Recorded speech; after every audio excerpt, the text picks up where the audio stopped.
ce troisième mandat des pays comme le Sénégal Simon dañoo bañ a signer li nga xam ne mooy. C'est une honte parce que ki ko bañ a signer en plus limitation mandat yi du. C'est une honte que ñu bañ a signer limitation mandat boobu parce que en 2011 toi tu as des vidéos ici dans cette maison. Tout à fait. Qui montraient ce président nous dire que troisième mandat du fi am. Et ce même président mooy refusé de signer limitation. Au Sénégalais de juger. naka ngay jàkkate immigration clandestine bi nga xam ne dafa ñëwaat voilà gis neen des images qui ont fuité. dëkk bi dafa métti est-ce l'échec de nos politiques. Échec de nos politiques échec d'une vision politique mais échec aussi je crois que ñun ci wàllum éducation. et ci wàllum créativité. Quand je dis créativité il y a beaucoup de nouveaux métiers yoo xam ne on n'y prête pas attention et duñ ci inciter.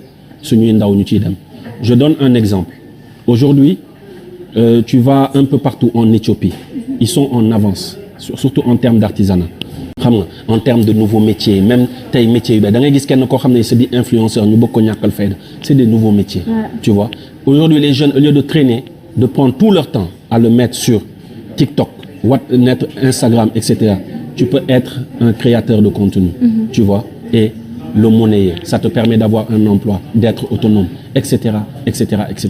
Il y a d'énormes choses qu'on peut faire, encore une fois, en termes de création d'emplois et inciter les jeunes. Leur faire même découvrir des emplois. Aujourd'hui, moi, je ne vois pas d'émission qui te permet de découvrir des emplois. C'est vrai. Tu vois, de te dire, il y a tel concours, est-ce que ça n'intéresserait pas les jeunes? Tu vas à l'université. Tu vas voir des milliers de jeunes faire lettres modernes. Lettres modernes ban débouché ngay am bu dul professeur après wala dem nekk ci benn bibliothèque gannaaw suba affaire yooyu alors que c'est des métiers qui sont appelés à mourir. Tu vois alors que mbay baa ngi fi agriculture baa ngi fi élevage baa ngi fi càmm jaa ngi fi yeneen ak yeneen ak yeneen. Il y a énormément de métiers yoo xam ne et c'est pas forcément nga nekk sàmmkat wala nga nekk baykat. Mais tu peux être community management. Notre système éducatif Simon. Tu peux être mais il faut le réformer parce que ça ne peut plus marcher. On est en 2022, on n'est pas en 1980. Et aujourd'hui, on nous enseigne Moi, quand je vais à l'école et que je vois que jusqu'à présent, on nous parle de Mao Tse-tung, de Chiang Kai-shek, de la Chine, des années xawma lan ak lan. Tu vois, de l'URSS, de la Première Guerre mondiale. Comment faisons de telle sorte que ndaw ñi ñu nekk ci entrepreneuriat ñu jël seen bopp en charge etc. Il y a énormément de nouveaux métiers. Les données, c'est très large. Je vois ici, personne n'en parle. Il n'y a pas beaucoup d'écoles qui font dans ça. Le pétrole, on parle du pétrole, de l'exploitation qui va bientôt commencer. Aujourd'hui, comment créer des filières? Je vois qu'il y a beaucoup d'instituts qui commencent, mais comment intéresser les jeunes à ces filières et leur dire, il y a tel type de métier, tu peux faire ça, tu peux faire ça, tu peux faire ça dans le domaine du gaz, dans le domaine du pétrole, dans le domaine, etc. Intéresser les jeunes à ça. Mais aujourd'hui, au contraire, on est en train d'abrutir les jeunes, ñu baal ma ci terme bi. On est en train de faire la promotion de contre-valeurs. On est en train de les embrigader, tëj leen ci benn cocon, ne leen ok, intéressez-vous à ça, ne vous intéressez pas à ça, lii yëfu bandi la, lii yëfu woyu la, lii jëmalewul fenn. Alors que boo voyager di dem ci yeneen réew yi da ngay gis ndaw ñi ñoom ñu ngi ci beneen level. C'est vrai. Ñun suñuy ndaw ñuy continuer di leen gëmloo yenn style de vie. La situation politico-judiciaire du pays, Simon, bonne lecture nga siy def. Surtout avec ces élections législatives. Moi, il y a une phrase qui me vient en tête. Moi, le juge Dème qui disait « J'ai démissionné d'une justice qui a démissionné ». C'est ce qu'on voit. Da nga jàpp ne les 7 sages n'ont pas dit la loi? Je ne m'y prononce pas, mais je crois qu'ils n'ont pas dit la loi. Mais du ma si xuus quoi, du ma si prononcer wu lu yàgg quoi, parce que on parle trop de politique. Si tu me le permets, hein. Non, dans vrai. ce pays, on parle trop de politique. C'est Alors vrai, qu'il y a beaucoup de raison. secteurs yoo xam ne tey, moi je suis là aujourd'hui pour être ce levier de communication pour le secteur de l'artisanat. C'est vrai. Je suis là aujourd'hui pour montrer aux jeunes que peu importe le secteur dans lequel tu es, il faut que tu sois créatif. Je pourrais dire que je suis artiste, rappeur, je suis dans la culture, je fais juste tout ce qui est événementiel, enregistrement, studio, dem radio, etc. Mais aujourd'hui, je deviens levier de communication pour l'artisanat. Demain, je peux devenir levier de communication pour l'environnement. Gannaaw suba, je peux devenir levier de communication pour l'élevage ou l'agriculture, etc.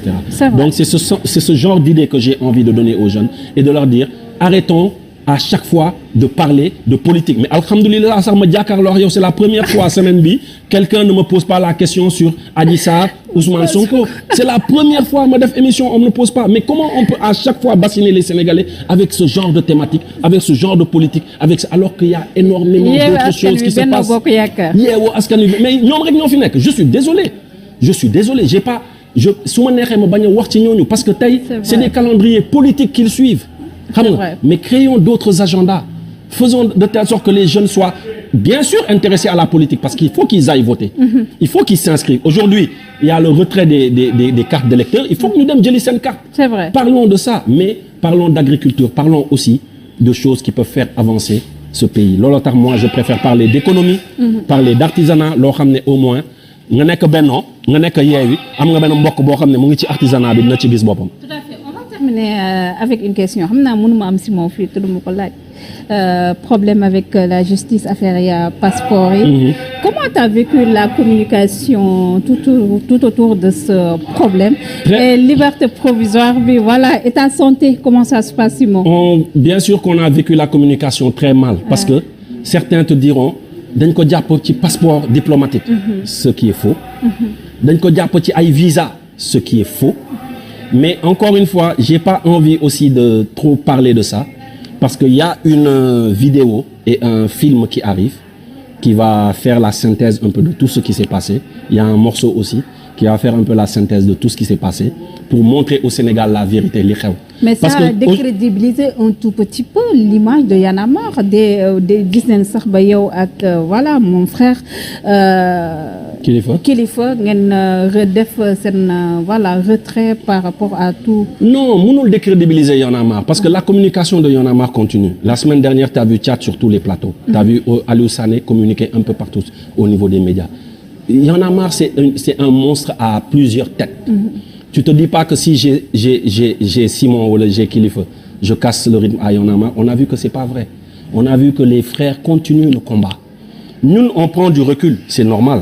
Moi, déjà, par rapport à ma santé, c'est tout à fait normal que je prenne du recul. Mais on aura l'occasion de parler de tout ça. Mais li ñu mënul mooy nous affaiblir. Parce que tu ressors de ça 10 000 fois plus fort. Da ngeen jàpp ne c'était voilà pour affaiblir Simon ou bien dina leer.